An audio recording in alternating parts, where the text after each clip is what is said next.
আমাদের ছেলে মেয়েরা, মুসলমানের ছেলে মেয়েরা 31st নাইট 0 আওয়ারে নাচ গান ফুর্তি আনন্দ ঢোল ইত্যাদি দিয়ে শুরু করবে, ঠিক না ভাই? ঠিক। কেন করবে? কারণ 0 আওয়ার আনন্দ দিয়ে শুরু করলে সারা বছর আনন্দেই যাবে। এটা কি বিজ্ঞান সমর্থন করে? কোন যুক্তি, সাহিত্য, দর্শন এটা সমর্থন করে?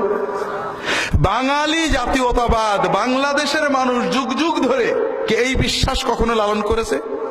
তাও করি। এটা ইউরোপ, আমেরিকা, রোমান প্যাগানিজম থেকে আমরা আমদানি করেছি। যে প্যাগানিজম উঠে গেছে, প্রকৃতি পূজা উঠে গেছে, আমরা এটাকে আমদানি করেছি। কেউ কি বলে যে ঠিক আছে বছরটা ভালো কাজ দিয়ে শুরু করা যাক,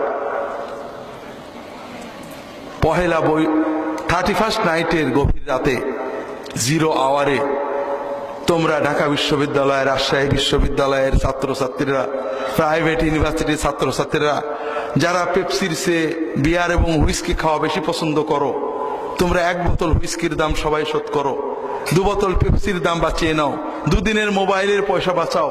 ঠিক 31st নাইটে 0 আওয়ারে ওই বস্তির গরিব মানুষের কাছে যেখানে হাজার হাজার শিশু শীতে কাঁপছে, কোন শীতের কাপড় যাদের নেই, তাদেরকে অন্তত একটা শীতের কাপড় দিয়ে তোমার নতুন বছর শুরু করো, এ কথা কি কেউ বলছে?